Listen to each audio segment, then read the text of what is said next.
Latihan dengan anapanasati. Ana itu nafas masuk, pana nafas keluar, sati memperhatikan, ya, memperhatikan nafas masuk, nafas keluar. Sesederhana itu, nafas masuk, nafas keluar. Pertanyaannya, apa hebatnya melihat nafas masuk, nafas keluar? Apa hebatnya? Jawabannya adalah menenangkan pikiran. Lalu, saya ingin ajak Anda untuk berpikir, apa yang membuat pikiran tidak tenang?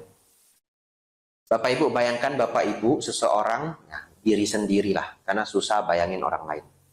Anda dapat masalah besar, lalu malam Anda ingin tidur. Gampang tidur atau susah tidur? Kenapa? Pikirannya ribut, betul? Gak mau diem. Itu yang kita sebut pikirannya kacau. Kenapa kacau? Karena ribut. Sekarang kita mau latihan meditasi. Nama meditasinya samatha, meditasi ketenangan. Tekniknya apa? Anapanasati. Kalau tadi pikiran kacau karena ribut, pikiran tenang karena tidak ribut, kan begitu ya? Antonim toh. Kalau kacau karena ribut, kalau tenang karena tidak ribut. Tidak ribut namanya apa? Diem. Simpel ya? Kalau kacau, ribut. Kalau tenang, diam. Jadi meditasi itu, samatha, meditasi ketenangan, tujuannya apa? Mendiamkan pikiran. Karena selama ini kita pakai istilah tenang, nggak klop banget. Mendiamkan pikiran. Siapa yang pikirannya setiap hari ngomong ada? Semua ya? Semua, apapun ya. Besok hari Senin. Senin masak apa? Semur ya. Ya, Senin masak apa? Mikir anak pengen makan apa. Saudara-saudari, oleh karena itu sesungguhnya tujuan awal bermeditasi adalah mendiamkan pikiran. Baik, prosesnya begini. Bagaimana mendiamkan pikiran? Maka Anda harus memperhatikan satu hal dan tidak membiarkan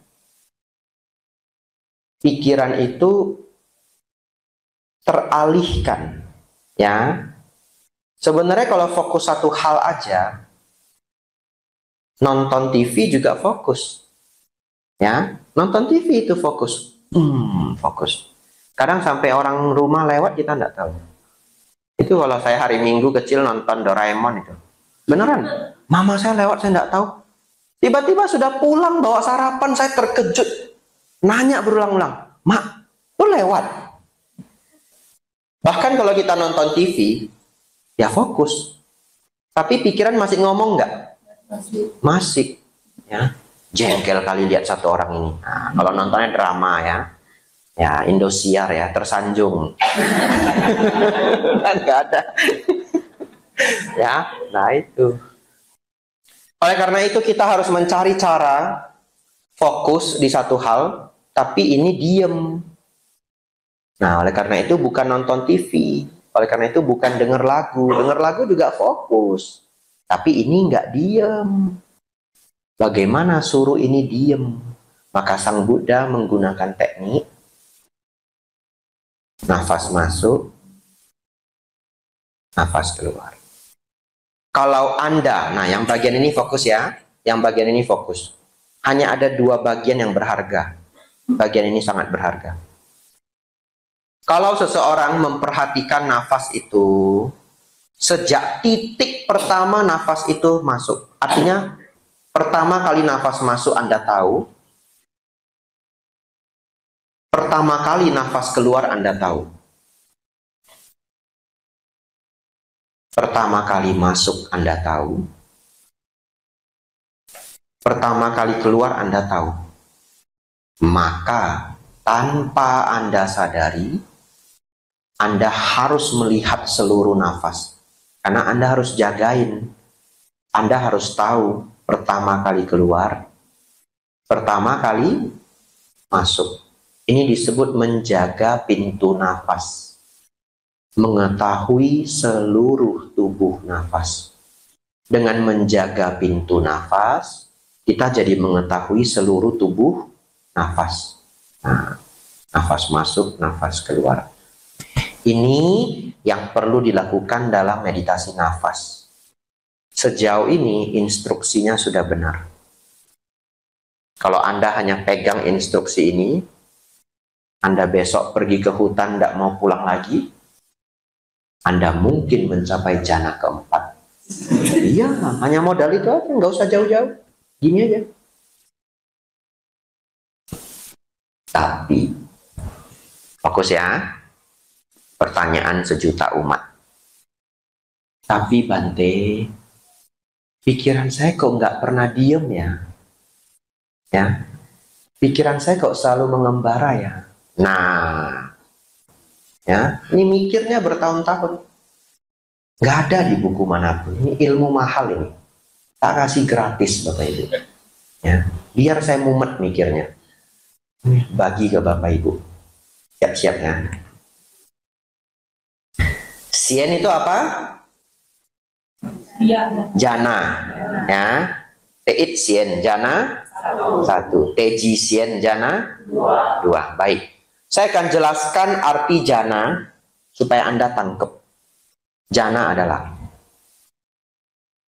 begitu terpisah dari kesenangan indrawi, berpisah dari hal-hal yang tak bajik. Seseorang masuk dan berdiam di dalam konsentrasi tingkat pertama, jana pertama. Dengan hadirnya awal pemikiran, keberlanjutan pemikiran, kebahagiaan, kegiuran, dan konsentrasi yang bertahan. Ini bahasa kitab. Nggak usah hafal, saya sederhanakan. Begitu terpisah dari kesenangan indrawi, terpisah dari hal-hal yang tak bajik. Artinya, kalau Anda mau meditasi, buang semua pikiran buruk, betul? Kebencian, ya, nafsu, buang dulu, ya. Nah, baik. Yang jelek-jelek itu nggak datang.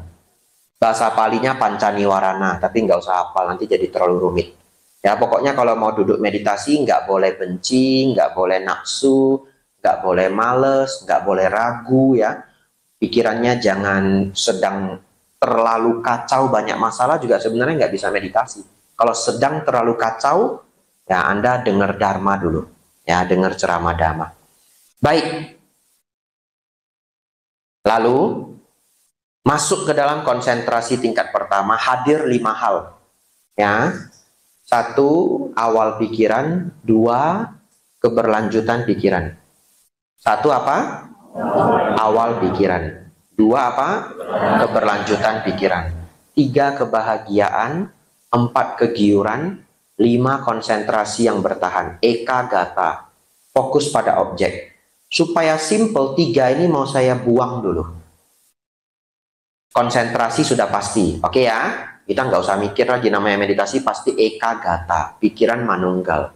Kita pinggirkan dulu. Kebahagiaan dan kegiuran, anggap aja pokoknya happy. Dua-dua ini kebahagiaan. 1 sukha, 1 piti. Meditasi muncul kebahagiaan. Oke? Kita pinggirin dulu. Maka yang kita bahas 2 ini. Awal pikiran dan keberlanjutan pikiran. Apa sih ini Bante? Baik. Awal pikiran itu adalah pikiran yang pertama kali muncul. Anda duduk, tiba-tiba muncul besok hari Senin. Itu awal pikiran. Bahasa palinya disebut witaka. Nggak usah hafal, nggak apa-apa. Pikiran itu lucu. Kalau muncul 1, dia beranak pinak. 1 jadi 5, 5 jadi 10, 10 jadi 1000. Besok hari Senin. Coba, tak tungguin 2 menit, pasti keluar macam-macam. Keluar ya? Nah, ini saya sudah keluar. Pulang besok saya ke Mendut. Wah, bahagia saya. Ini sudah muncul ini. Ya, pesawat jam 9. Ini muncul ini. Tiba-tiba muncul nih, ketemu Bante Panyawaro. Muncul nih. Muncul lagi nih, gawat, belum kasih tahu supir. Saya beneran belum kasih tahu Pak supir. Nah, ini muncul terus. Pikiran awal beranak pinak. Setuju? Setuju ya? Baik. Pada jana pertama, Vitaka dan Wicara melemah. Itu kuncinya. Hafal dulu ya. Jana pertama apa? Vitaka Wicara melemah. Vitaka Wicara melemah. Kalau hasilnya bahagia dan konsentrasi, udah kita skip dulu. Pastilah meditasi bahagia dan konsentrasi. Jadi kunci jana pertama adalah Vitaka Wicara melemah.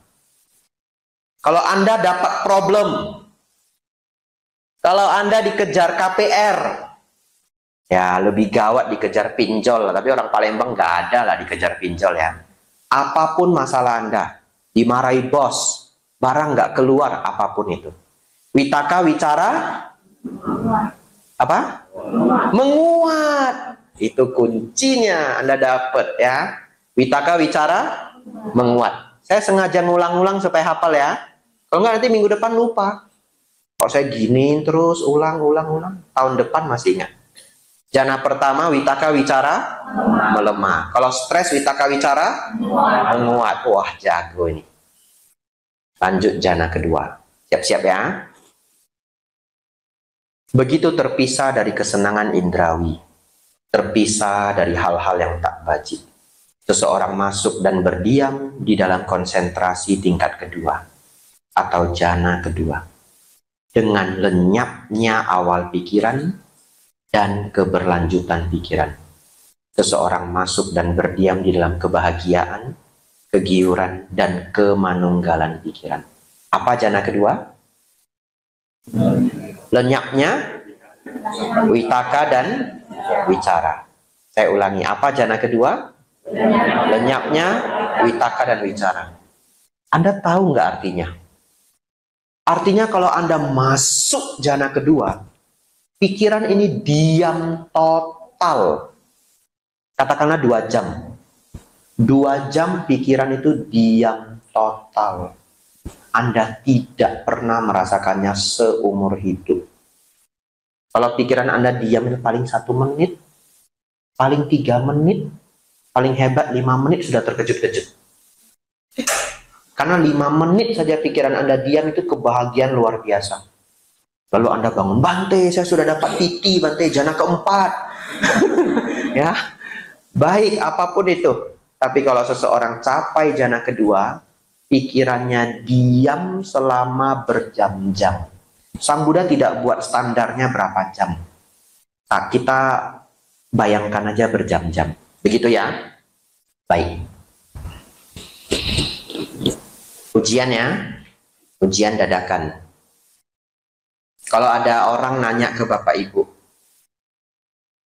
Pak, Bu, kenapa ya saya meditasi kok pikiran saya tidak bisa diam? Apa jawabannya?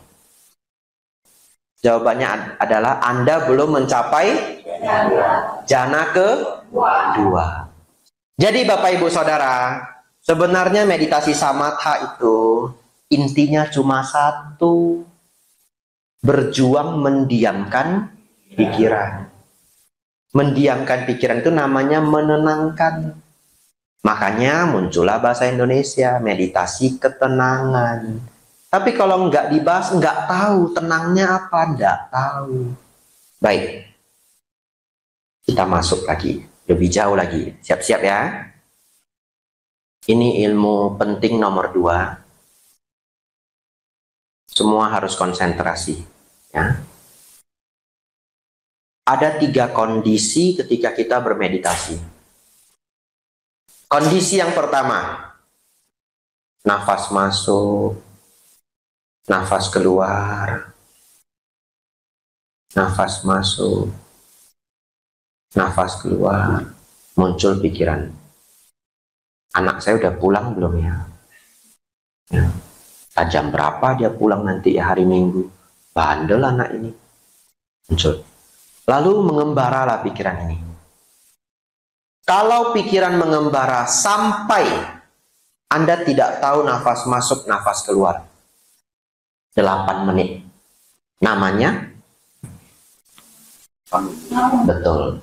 Namanya adalah melamun. Ya. Jadi kondisi pertama dalam meditasi adalah melamun. Setuju ya? Setuju.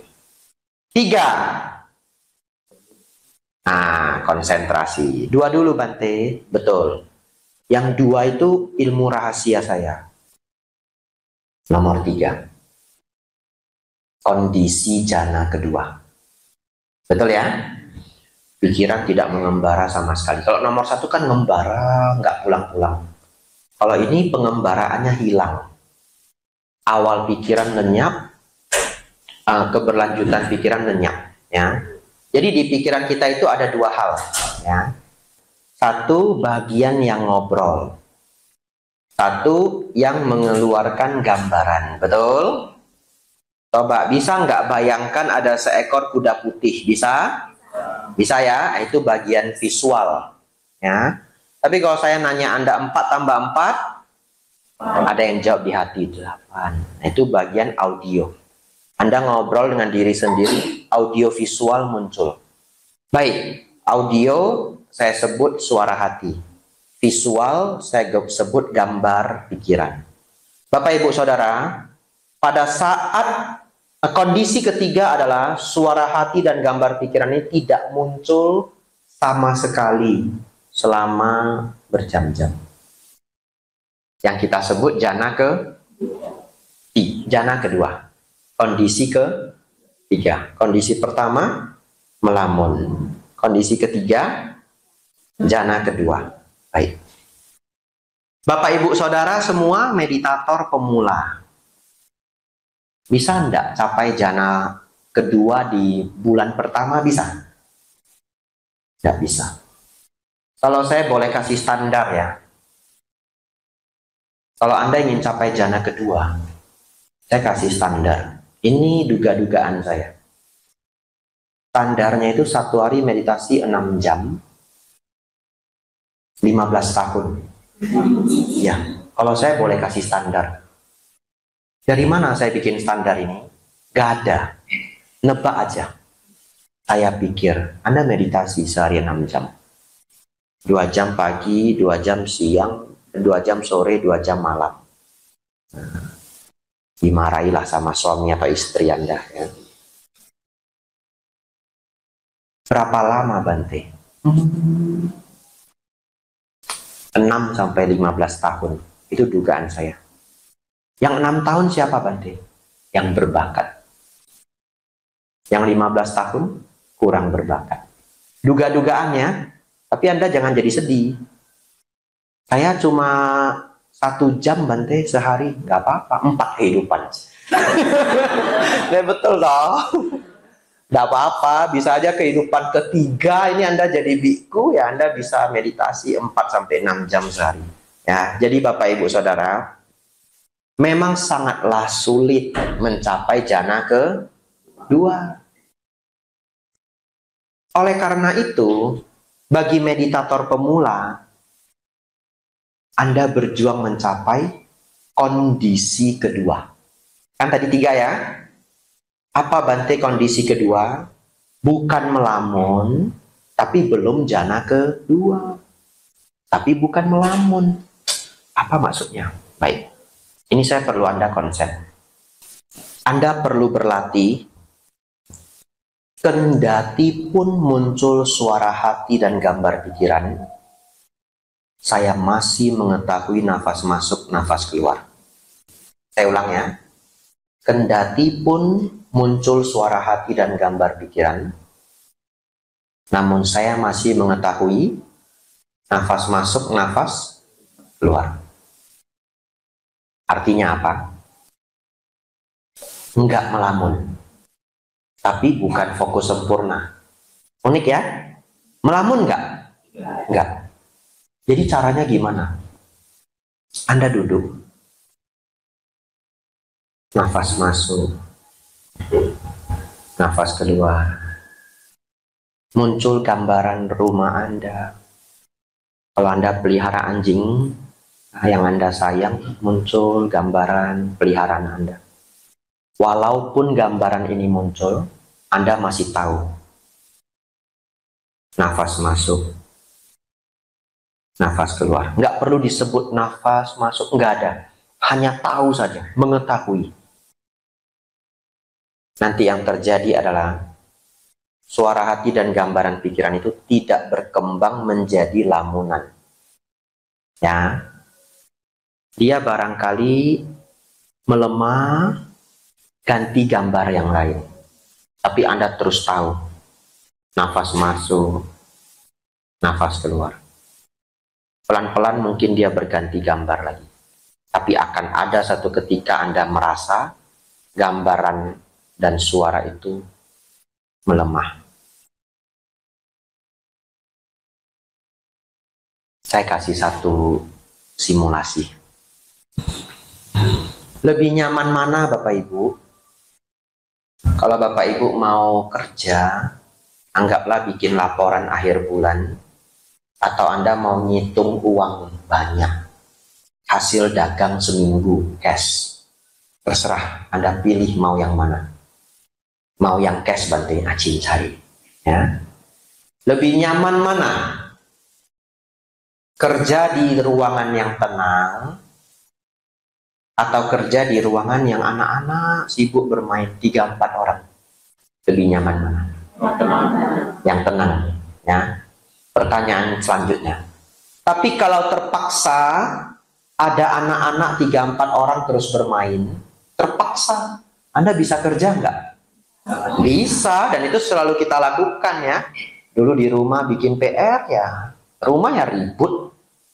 Ya, orang tua nelpon, ada yang nonton, segala macam. Bisa nggak kita kerja PR? Bisa. Artinya, sebenarnya ada suara hati dan gambar pikiran yang berlalu lalang itu, Anda tetap bisa melihat nafas. Ya. Jadi Bapak Ibu Saudara, Anda harus berandai, Anda harus memahami analogi ini, kendati pun anak-anak bermain, saya tetap bisa hitung ya, pembukuan bulanan. Walaupun tidak sekonsen kalau yang pertama. Tapi kalau sudah terbiasa, pembukuannya benar juga, nggak lari juga. Ya. Jadi Bapak Ibu Saudara, saya membuat analogi itu, nanti Bapak Ibu ketika meditasi, Anda harus tahu, mengetahui nafas masuk, mengetahui nafas keluar. Kalau tiba-tiba muncul suara di gambar pikiran, jangan kesal sedikit pun. Tugas Anda hanya tahu nafas masuk, tahu nafas keluar. Dan Anda tidak gagal. Ya. Jadi selama ini Anda berpikir kalau pikiran mengembara sedikit, gagal saya. Pikiran belum tenang. Tidak. Anda tidak gagal. Anda berhasil. Itulah kondisi kedua. Selama Anda masuk ke kondisi kedua, Anda dalam keadaan berhasil. Anda latih itu terus, kondisi kedua ini akan menguat. Apa yang terjadi?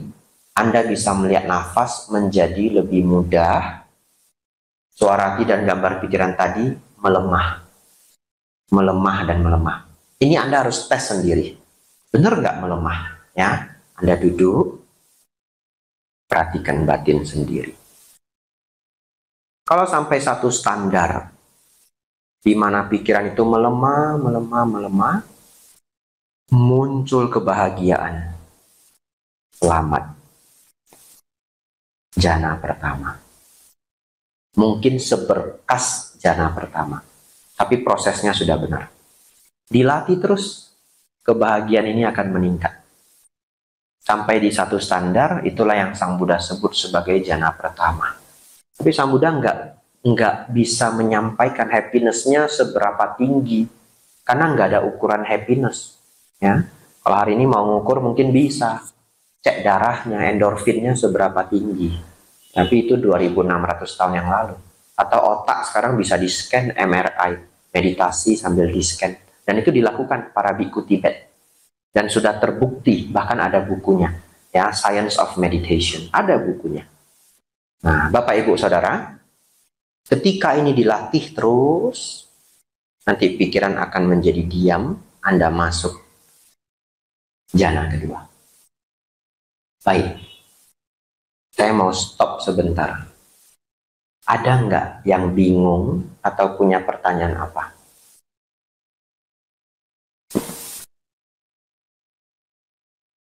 Atau cukup jelas? Boleh. Selama ini juga kami biasanya diajarkan untuk beraktivitas. Memang kita kan fokuskan untuk memperhatikan keluar masuknya nafas dari ujung lubang hidung ini. Dan apabila terjadi sensasi di dalam pikiran, yang Bante bicarakan tadi Bante, seperti yang ada gambar pikiran atau obrolan hati seperti Bante, jadi kita juga dianjurkan ngakak. Kita juga harus tarik nafas kembali. Kita fokus lagi ke nafas masuk, nafas keluar. Jadi itu dilakukan berulang-ulang. Ya, baik ya. Saya hanya bisa menjawab instruksi itu tidak sesuai Anapanasati Sutta. Titik. Kenapa saya harus jawab begitu? Karena saat ini teknik meditasi sudah terlalu banyak. Ya, hampir semua guru-guru besar di Myanmar itu bikin teknik sendiri. Ya, bahkan sebenarnya bukan hanya di Myanmar, termasuk di Thailand, termasuk di Sri Lanka. Termasuk di Sri Lanka 1000 tahun yang lalu.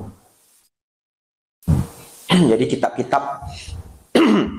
kitab-kitab yang terkenal ya, yaitu kitab Visuddhimagga, itu ditulis oleh Bhikkhu Buddhaghosa 1000 tahun yang lalu di Sri Lanka. Dan itu bukan dari Sang Buddha. Anda jangan tanya saya, jadinya itu benar apa enggak? How do I know? Ya, yang saya bisa jawab adalah saya mengikuti Anapanasati Sutta. Ajaran siapa? Sang Buddha. Jadi kalau Anda keluarkan kitab lain, ya, kitab dari Theravada, Mahayana, Tantrayana, nanti aliran lain, tidak dari Sang Buddha, saya tidak bisa bahas juga. Ya. Nanti ada teknik perhitungan angka, masuk 1, keluar 1. Ya, Thailand masuk but, keluar doho, but, doho. Sangat terkenal. Tapi saya hanya bisa mengatakan silakan Anda explore, tapi saya menyampaikan sesuai Anapanasati Sutta. Ya. Titik sentuh ini juga tidak ada di dalam Anapanasati Sutta. Ya. Tapi beberapa guru sangat terkenal ini ya, beberapa guru dari Myanmar juga ya, yang dulu saya ikuti karena pengalaman hidup saya, mereka meletakkan ada yang di ini, pinggiran hidung, ada yang di sini ujung, ada guru yang di sini, ada yang bahkan kembang kempis perut. Ya, saya hanya bisa menyampaikan tidak ada instruksi itu di Anapanasati Sutta. Kalau Anda nyaman, silahkan. Karena sepertinya, saya harus pakai kata sepertinya, ya bisa membawa Anda ke jana kedua juga kalau caranya benar. Ya, karena jana kedua itu kan lenyaknya awal pikiran dan keberlanjutan pikiran. Tapi kalau beberapa teknik menurut saya malah mencegah pikiran itu tenang. Kalau Anda melafalkan sesuatu ketika bermeditasi, pikiran Anda tidak akan pernah diam. Setuju ya? Ya, oleh karena itu kalau Anda belajar dari guru-guru yang menyebutkan angka pun, masuk 1, keluar 1, masuk 2, keluar 2. Guru itu pasti akan mengatakan setelah tenang, perhitungan itu ditinggalkan. Tapi sesungguhnya ya yang saya nyaman, setelah saya explore begitu banyak teknik, saya start itu udah nggak hitung. Awalnya saja sedikit berat, tapi nanti kalau sudah terbiasa sangat nyaman. Karena Anda sudah terbiasa menenangkan pikiran secara cepat. Ya, silakan Anda explore. Ya, karena memang saat ini cukup sulit belajar meditasi. Sulitnya apa? 10 guru, 10 teknik. Ya, itu sulitnya. Tapi yang hari ini saya berikan itu sebenarnya kayak sedikit rahasia yang begitu Anda tahu, Anda bisa pakai di semua teknik. Yang penting jangan melamun. Itu aja. Itu dulu. Kalau mau berharap pikiran tidak mengembara sama sekali, mah jana kedua. Anda coba di teknik apapun, menurut saya tidak akan ketemu secara instan. Kalau ketemu, berarti Anda dulu sudah bermeditasi. Ya, Anda berbakat. Mungkin setelah itu gabung ke Sangga Theravada Indonesia. Ya, karena Sang Buddha sendiri umur 7 tahun capai jana sudah. Karena bakat kelahiran sebelumnya. Kelahiran sebelumnya beliau pernah menjadi biku di bawah Buddha Kasapa. Baik, Bapak Ibu Saudara, ada lagi satu pertanyaan? Silakan, Pak. Biasa kan kenapa tiba-tiba itu lama di ngantuk batasi ngantuk itu gimana kan? Baik, ngantuk itu adalah gangguan pemula sebenarnya. Karena meditasi itu belum cukup membahagiakan. Dan itu prosesnya lama. Dalam artian begini, semua orang tahu olahraga itu penting. Tapi kan tidak semua orang rajin berolahraga. Padahal penting. Kapan seseorang bisa rutin berolahraga? Sampai mau dilarang aja udah nggak bisa. Ketika dia merasa bahagia ketika berolahraga dan setelah berolahraga. Dan proses menemukan itu mungkin bisa 6 bulan. Ada orang jogging dia beneran happy. Coba aja orang yang nggak pernah olahraga jogging, mau mati Bapak Ibu. Ya, tapi ada orang dia nggak jogging, dia beneran nggak bisa. Hidupnya itu untuk jogging. Nah, jadi artinya dia melatih berulang-ulang sampai hal itu membahagiakan. Baik. Jadi meditasi untuk para pemula sebenarnya goal Anda itu adalah menjadi bahagia dalam bermeditasi. Itu goalnya. Gak usah cerita jana kedua, jana ketiga, nibbana, masih jauh. Be comfort dulu. Menjadi nyaman, menjadi senang bermeditasi. Baik, kita bahas ngantuk ini. Oleh karena itu, normal ya, wajar seseorang meditasi menjadi ngantuk. Tipsnya bagaimana? 1. Diusahakan kita menjadwalkan sesi meditasi kita di saat kita paling tidak ngantuk. Kapan itu Bante? Baru bangun dan belum makan. Ya pasti nggak ngantuk, mau baru bangun gimana ngantuk? Ya, Anda baru bangun, tapi kalau badannya berbeda ya baik Anda ganti jamnya. Mungkin sore jam 4 itu Anda paling tidak ngantuk. Boleh. Ya. Masa kita paling tidak ngantuk itu kita jadikan waktu bermeditasi.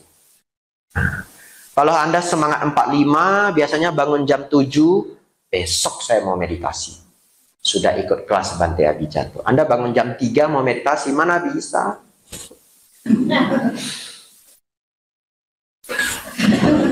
Ya. Jadi yang pertama pilih the best time. Untuk awal-awal latihan nggak usah memaksakan diri super ngantuk kita paksa meditasi. Nanti badan jadi semakin tidak suka meditasi. Ya. Pertama. Tips kedua, badan tegak. Ya, badannya tegak.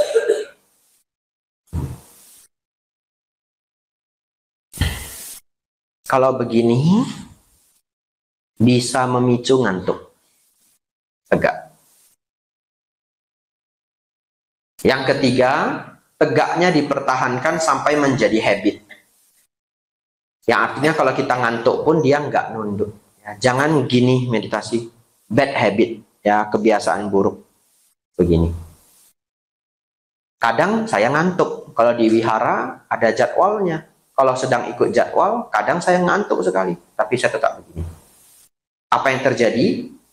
Ya ini dulu waktu wasa-wasa pertama ya kenangan saya. Wasa-wasa pertama meditasi sangat berat. Kadang ngantuk sekali, tapi saya berusaha tegak. Apa yang terjadi? Ini badan mau jatuh, tapi dia jatuhnya gini. Ya, karena kita mau tegak. Nah, hebatnya, kadangkala 2-3 kali tersentak seger. Nah, hilang ngantuknya. Kadangkala. Kadangkala gimana Bante? Keluar air mata. Ya, saking ngantuknya. Ngantuk sekali. Baik. Jadi tips yang pertama cari waktu terbaik, tips yang kedua tegak, ya. Ya, tips yang ketiga tekniknya benar, ya. Ikut dengerin yang saya sampaikan ini, tekniknya sih nanti sudah cukup baik. Itu saja sih, sisanya harus dilawan. Tidak ada cara lain. Ya, seperti orang yang baru berolahraga, dia datang ke kita, capek, gimana ya olahraga biar nggak capek? Nggak ada. Hari pertama fitness ini, waduh badan sakitnya minta ampun. Lalu ada yang bilang, saya mau fitness tapi yang nggak sakit. Kita cuma bisa kasih dua kata, sabar dan dilawan, gitu ya. Jadi Bapak sabar dan dikerjakan, dilawan ngantuknya, tapi kita atasi dengan tadi, cari waktu terbaik, nggak apa-apa. Coba nanti setelah beberapa bulan, ngantuk itu akan berkurang. Kalau di tempat Acan Bram, beliau buat retreat. Kadang ada orang saking ngantuknya nggak tahan. Tahu nggak Acan Bram bilang apa? Ya, tidur dulu, nanti balik lagi. Ya, karena mau gimana dipaksa. Ya, ada orang yang kerjanya itu owl, burung hantu. Ya, kebalik jadwalnya. Ya, lalu dia ikut retreat menderita. Ya, Acan Bram sih ngerti. Acan Bram bilang tidur dulu, nggak apa-apa. Nah, nanti mungkin jam 11.30 orang semua sudah tidur, dia baru tegak. Burung hantu toh, tegak dia. Ya, itu ya. Ya, Anumodana. Satu pertanyaan terakhir, silakan Pak. Boleh nanti. Kelelahan, apakah bisa masuk dalam meditasi? Bisa. Awalnya sulit. Jadi tipsnya istirahat dulu. Ya, pulang kerja atau pulang berkegiatan, jangan langsung meditasi. Kalau lelah, rehat dulu, rebahan dulu. Ya, rebahan sampai capeknya hilang, meditasi. Ya. Nah,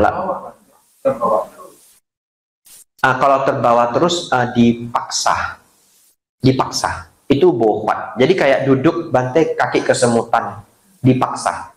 Kenapa dipaksa? Gini. Kaki kesemutan itu awalnya 20 menit kesemutan. Tapi kalau kita kerjakan terus dia mundur. Ya, hari keempat dia 25 menit kesemutan. Seminggu 30 menit. Nah, kalau Anda duduk terus dia naik terus. Ya, beberapa biku sekali duduk 7 jam. Ya enggak bisa itu kalau nggak latihan, itu naik pelan-pelan. Ya, jadi kesemutannya itu mundur.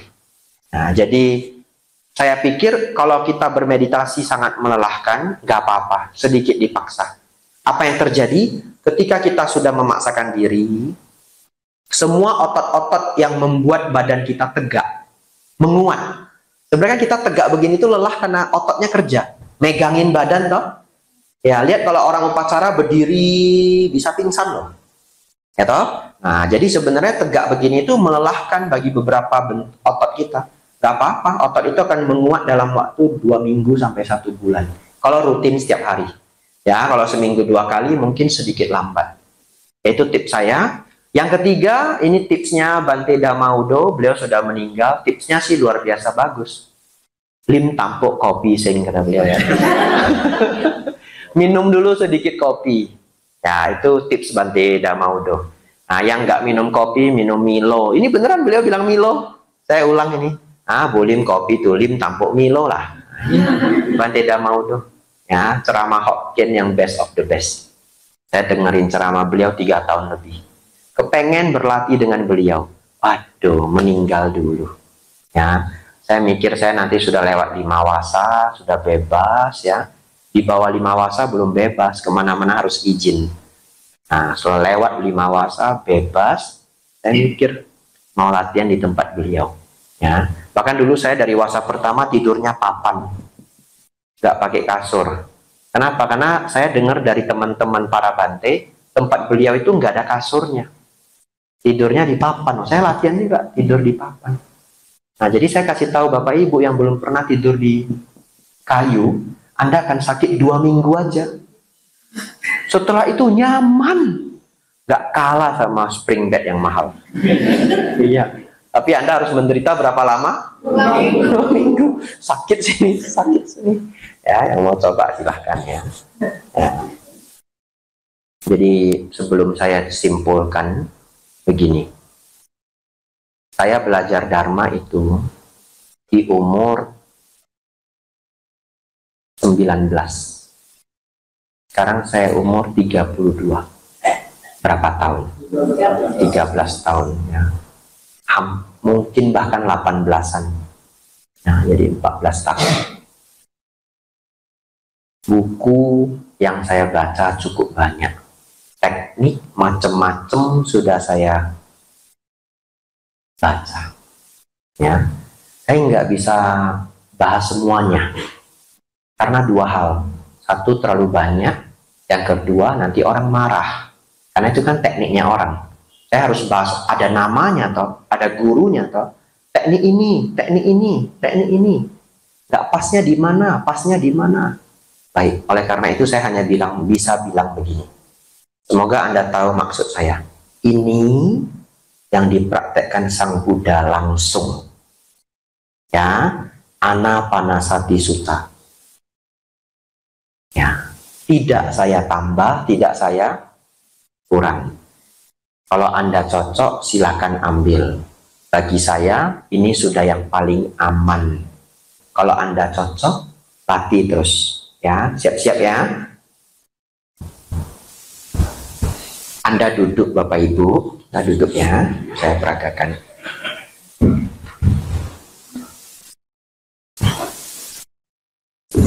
Bagi yang tidak sanggup duduk begini karena umur, boleh duduk di kursi, nggak soal, ya.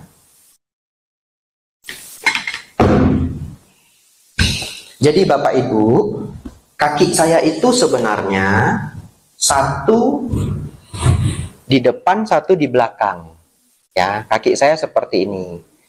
Dulu kaki saya seperti ini, nyaman juga, ya. Saat ini seperti ini, dua-duanya boleh, ya. Nah, ada orang yang hebat, lotus, lipat sini, boleh ya. Tapi itu sakit banget. Tapi katanya itu kalau sudah terbiasa sangat nyaman. Saya tidak pernah coba ya. Biasanya itu Bante yang kurus-kurus, Bapak Ibu.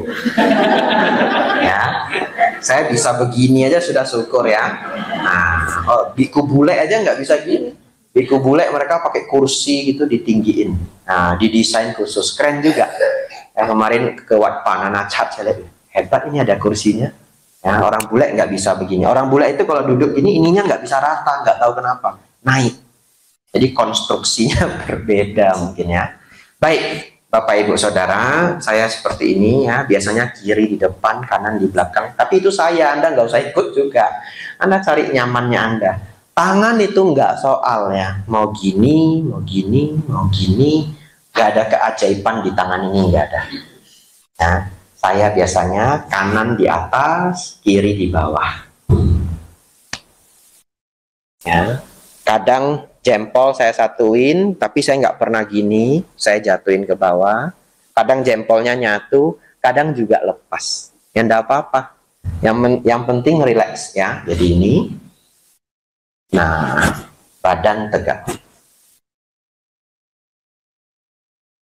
Saya punya satu kebiasaan lagi.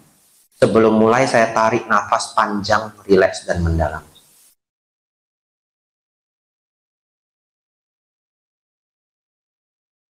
Kadang 1 kali, kadang 2 kali. Jadi ini kayak startnya, biar pikirannya diem.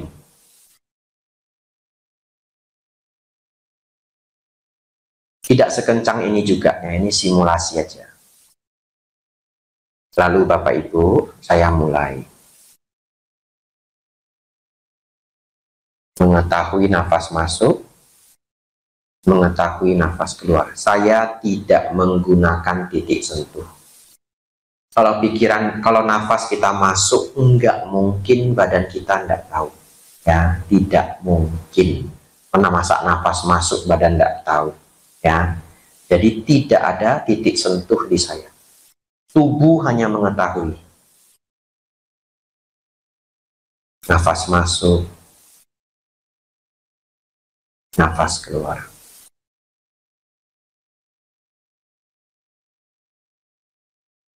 nafas masuk, nafas keluar. Bapak Ibu Saudara, segala pikiran yang muncul abaikan.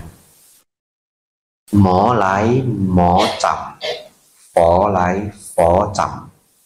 Ini dalam Buddhisme Zen diajarkan begitu. Ya, marah muncul, marah ditebas. Ya, fo muncul, fo ditebas. Itu dalam bahasa Jepang diajarkan begitu. Tapi agak kasar kalimat ini, tapi maksudnya adalah apapun pikiran yang muncul, abaikan. Kembali ke nafas masuk, nafas keluar. Nafasnya alamiah saja, seperti biasanya kita bernafas. Apabila muncul pengembaraan pikiran, abaikan. Apabila tidak bisa mengabaikan, anggap saja anak-anak yang sedang bermain. Selama kita mengetahui nafas masuk, nafas keluar, kita sudah benar. Satu ketika Anda akan terkejut. Walaupun pikiran sedikit mengganggu, ada suara hati, ada gambar pikiran, tapi Anda tetap memegang nafas masuk, nafas keluar, pikiran Anda menjadi tenang. Dan ini pengetahuan baru untuk kita. Walaupun sedikit diganggu oleh pikiran, saya mampu menenangkannya. Dan seperti itu dilanjutkan. Bapak Ibu silakan buka mata. Nanti Anda boleh praktek malam sebelum tidur sama. Ya, sebelum tidur Anda boleh coba nafas masuk. Gak usah bermeditasi. Kita tidak sebut bermeditasi. Karena nanti Anda berpikir nggak sopan bantai meditasi sambil tidur. Nggak usah sebut itu meditasi. Sebut aja mini practice, latihan kecil. Ya, nafas masuk, nafas keluar. Dan pikiran mengembara itu nggak perlu dianggap gangguan. Karena kan latihan kecil, mini practice, latihan mini. Nafas masuk, nafas keluar.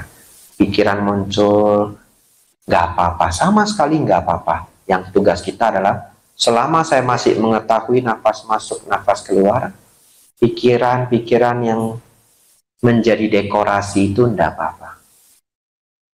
Anda mudah-mudahan bisa nangkep yang saya maksud.